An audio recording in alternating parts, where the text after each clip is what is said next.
Welcome everybody, it is Unstoppable Stiletsy with yet another Age of Empires 3 Definitive Edition casting game. So today we got ourselves a nice Deathmatch 2 versus 2. This time it will be the Swedes and the Dutch versus the Germans and the British. So before we see this match commence, let's check out the map real quick and see how it might affect the gameplay. This looks like either Saguenay or Hudson Bay. Yeah, they're pretty much one and the same, only Saguenay can be a bit bigger and a bit more deformed looking, but in general the idea is pretty much the same. You got the ocean on the north side of the map here with the two little islands. You know, in normal supremacy you might see a lot of fishing up here. I don't know how this plays out in a deathmatch though, like, do people usually put their docks down and put warships in here and start shelling people with the monitors over here? I guess it depends on how far they spread their buildings out on the coastline, I guess. Other than that, the biggest thing you'll notice about this map is you got a lot of Huron and Cree natives on it. You know, we played a lot on Wars of Liberty, so yeah, definitely something you're probably used to on my channel. Also the nice little curved trade route that comes up here. You can grab those trading posts for some extra XP and resources. Let's see this match commence. It's going to be my first time doing a deathmatch, or casting a deathmatch on this map. Alright, so, yep, first is first, get your church going, get your house foundations going, get as much pop as possible, get your shipments out as fast as possible, get production buildings out as fast as possible. That's sort of the idea of playing deathmatch, because, you know, you start out with 20k resources. You got all the resources you need to start deploying really fast. And then from there you get mercantilism from your church, which grants you about 5 shipments, yeah, 4 or 5 shipments usually, that you can send right away into your queue. For this one, for this player here, Tushki with the Swedes, they sent the, what's this card? The Kalmar Castle. It gives you a fort, allows you to fighting near your fort now causes soldiers to have twice as much experience points. Well, that's a pretty interesting strategy. So what are they going to do? Try to keep the defensive fighting near the fort so they can get a lot of XP towards their other shipments? That's a pretty smart strategy. So it looks like this Swedish is going with the mercenary strategy. Ah yes, interesting. Yeah, I see the Swiss pikemen coming out. They sent the, they sent the contract Swiss pikemen. That also allows the Swiss pikemen to be trained from the barracks, I believe, in the tavern.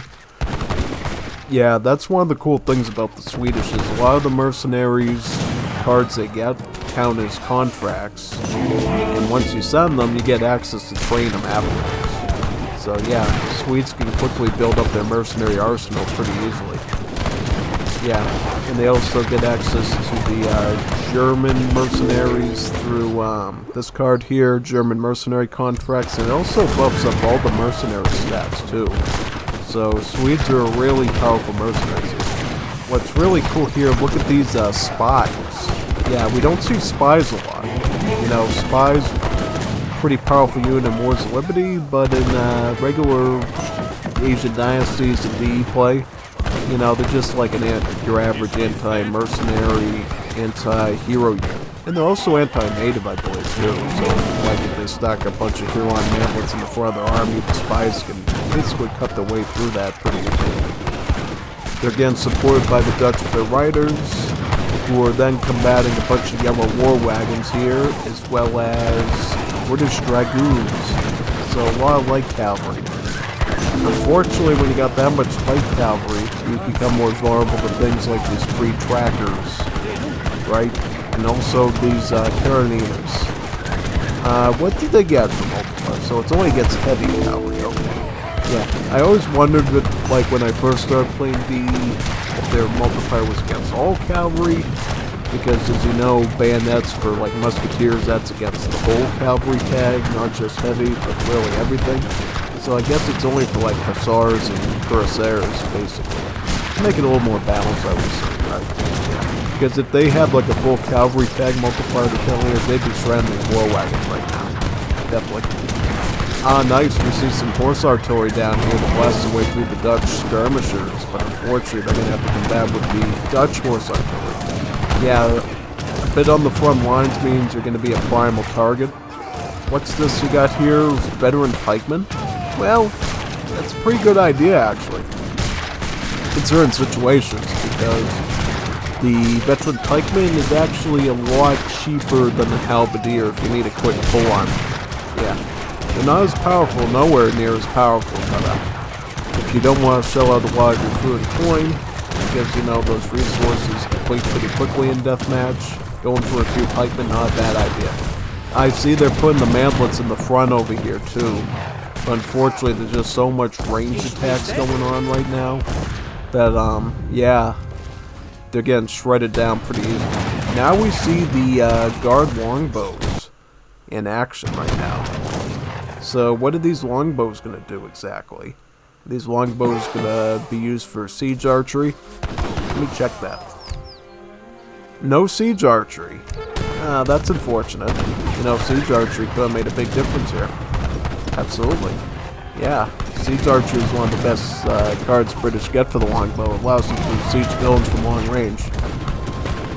We see war wagons down here taking a maneuver into the walls of the enemy here. Now, this is going to be interesting. We actually see Red's settlers grabbing one of their silver mines. Huh, that's pretty interesting, you know? Pretty fascinating, actually.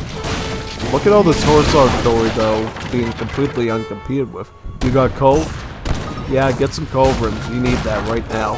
Look at all this uncontested artillery up here blasting away through their base. The only thing you got is this little infantry gun. Not gonna do nothing against that. I mean, this was a good diversion tactic, though, with the war wagons. They got all their armies down there, and now they can pull through the center right here towards the Swedish and the Dutch team. Yeah. Well, look at this. Look at how far they're plowing forward now because they feel undeterred right now. They're actually getting within the fort range, which means they're going to actually take return cannon fire from that fort. Can they take down the fort is the question, because if they could take down the fort, that's a pretty monumental victory against your enemy, because, you know, it's not easy to get forts, you know.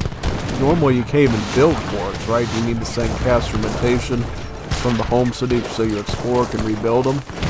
Yeah, so if this fort... Has that card been sent at all by the Swedish player? Castrumentation? Yes, it has. So, yeah, they can indeed reconstruct the forts if this one goes down. But it does cost a lot of resources, you know. It costs a good amount of wooden coin to do. It's not a cheap price. Ah, now we see the Congreve rockets. Ooh, that's going to be pretty spicy. These things do a lot of damage.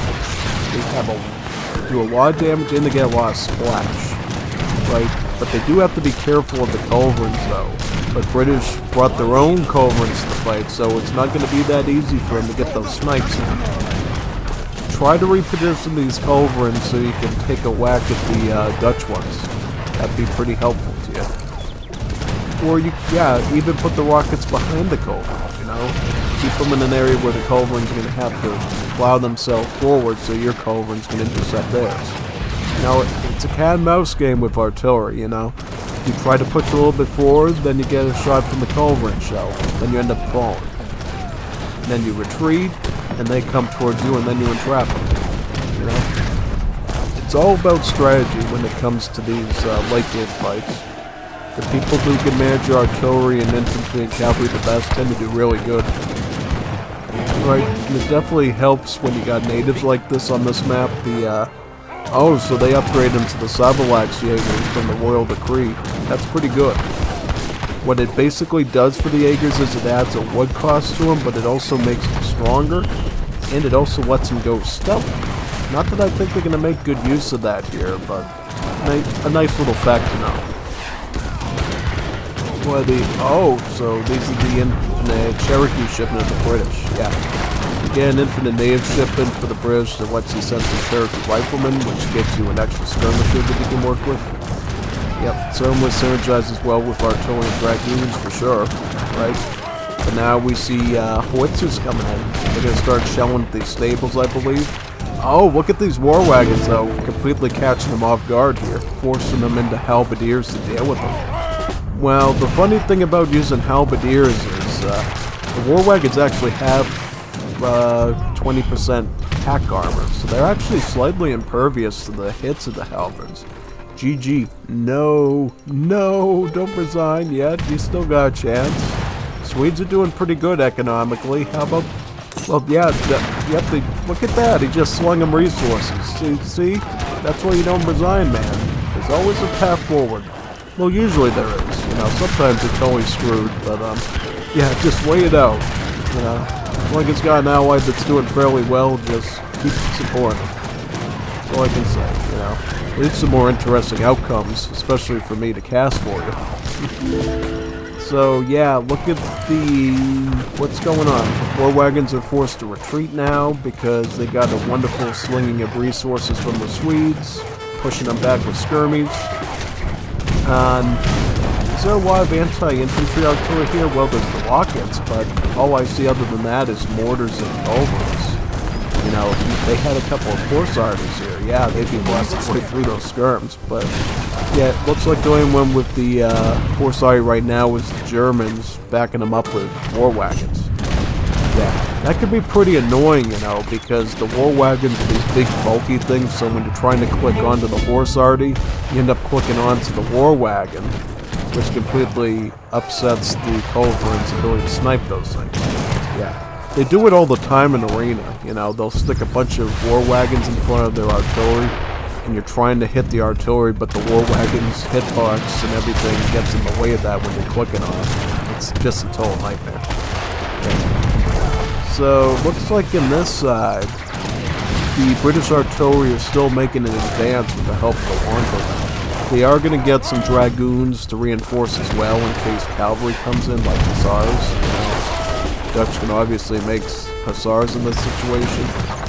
Oh no, but the culverins getting some free shots there. Unfortunately, British were not paying attention to these culverins deployed here. They could have probably stopped them pretty quickly if they, you know, caught them and targeted onto them. But now they're going to have to retreat because everything but a couple of mortars remains.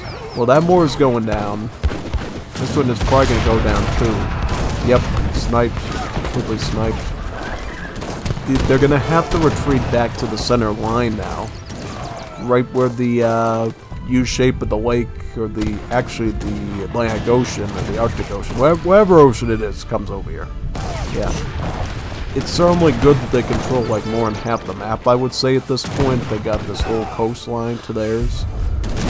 What my question is, while they're doing all this work down here, is somebody going to get bold enough to, just checking the resources. Yeah, Germany's got a lot of food and wood going. Maybe they'll make some landworks or something? Possibly. Did they get the landward card, this guy's? No, they don't. That probably would have been good here. You know, making some landware. Really nice skirmish unit to use here. But other than that, yeah, controlling out the map is just a really good thing in a deathmatch because it means you don't have to push in as deep anymore, right? Because it's all about constant playing in deathmatch. Like, you get all the resources at the start, then you have to quickly speed your way towards a decent macro, right? A decent economy. And then after that, it just turns into total warfare all the time, 24/7. Like, that's what makes deathmatch so fun to cover like this. They're always shooting at each other, they're always throwing the rockets out, they're always firing the cannonballs. You know, there's no idle time. If you're idling in deathmatch, you're dead. That's why I call it deathmatch. You know, it's a match to the death. That's actually what it is. And now, what we're seeing is a lot of skirmish-style units from the German and British team going up against these culverins here. I mean, honestly, the great thing about longbowmen is they can act like culverins in their own right. Because they get such a long range with Yeomen, they can actually snipe falconets for long range. You know, you don't know about that until you play Arena, because let me tell you, if you can get out like 50 longbowmen on that little circle, you can one-shot these falconets down one by one, sometimes 2 by 2 if you're really good at like working with two or three groups in one. Yeah, you can hit multiple cats. It's absolutely insane what you can do with longbowmen. keep it in mind too, they get an insane rate of fire, so they can quickly move on from target to target depending on how many you got. And when you add these rockets in with them, it's even worse, because the rockets provide that wide-range splash effect needed to truly rip through infantry lines as they're approaching them, right? So if they're dealing with, like, skirmishers like they are, if they're going to deal with these Jaegers up here, or veteran skirmies of the... Oh, that's Germany. Yeah. I forgot about that, yeah. Unfortunately, Swedes don't get skirmishers. Yeah, Swedes get the Jaegers, right? They have to rely on mercenary skirms. Certainly stronger, but more expensive, too. A lot more expensive. It's GG. Yeah, I mean, look at this situation here. Dutch literally forced onto pikemen. Well, they could get artillery, but you can't do anything with just artillery. You need some sort of unit to push with the artillery. You're not going to get away with just using veteran pikes against that. And then the Swedes at this point, yeah, they're starving quite a bit. Forced onto infantry guns, Infantry guns are certainly a great cannon, but, yeah. I see them losing a lot of ground now. They're now starting to lose the third trade site at this point. And they could very well lose the fourth. Well, yeah, they haven't even rebuilt on this one, so I'm like, yeah, where are those extra resources coming? Like, you need to build on these train posts. I feel like they're kind of afraid they're just going to roll in with the war wagons again like they were before and just take it down anyways. Yeah. It's all about what goes on in this little quadrant here of the map. Can the Swedes get their fort down? If they can get this fort down, that's one more major obstacle that this team here has to deal with, and it buys them some more time. If they can reach the, what's going on with the Explorer? Oh, he got shot on the front lines. Yeah. Oh, maybe when he was trying to target the troops, it moved him away from the construction. See, that's the problem with battlefield construction type cards and abilities. When you use the call all your troops function here with the little sword and shield, yeah, unfortunately your units are building a TC or something that get called over as well. It can get pretty annoying at times, yeah, absolutely. I forgot TC. yeah, now you forget a TC. One TC. How many bill? How many bills does he got? How many bills he got, son? 25. Ooh, that's not good. No wonder you're struggling. Wow. Wow. See, that's one of the golden rules of Deathmatch. You need to get 3 town centers down, like, hunto pronto, like, really quickly. Because the biggest thing you've got to realize with Deathmatch, those 20k resources don't last forever, right? You're going to run out of food, wood, and coins, so you need the max Ville population. At least you got to be working in that direction, having 3 queues going. If you're queuing up 1 TC, you're going to have problems. And frankly, the only reason the Dutch were probably doing somewhat okay for a while there was because of the banks, right? The banks add the whole thing to the equation where, they're acting like gold gathering villas on the estates all by themselves, right? So it cuts down the time you need to queue up the villas. But yeah, if he got 3 TCs queuing him, I think he probably would have been fine. Yeah. So resource-wise, yeah, you can tell. I mean, the British and the Germans certainly doing better economically. Germany with their settler wagons added into the mix. British with their quick booming, British have one of the easiest times in Deathmatch to get all the villas that they need, because not only do they have the manor houses to give them free villas, they can use the terraced houses card in Age 4 to actually slowly train villagers from the manor houses. So it's basically like having a billion queues going off at once. And then militarily, yeah, the British and German team doing really good. Really good. Exceptionally good. I'm honestly surprised the Swedes here didn't get a lot more kills going for them. When you go mercenary with the Swedes, usually their kill count goes through the roof, Whenever I do it, I can usually hit like 1, 2, 3k kills usually when I'm like the Swedes. Those Sevelax Jaegers are like literal snipers, You know, combined with the Black Rider, combined with the Lanich, even the Giant Grenadier, absolutely menaces. But anyways, I hope you enjoyed that 2 versus 2. It was certainly a fun one. You know, it was really good seeing it on Saguenay / Hudson Bay, since it's one of my favorite maps, especially in the competitive side. So yeah, hopefully we get more of those on that map. See you for the next deathmatch, whether it's on Hudson Bay or not.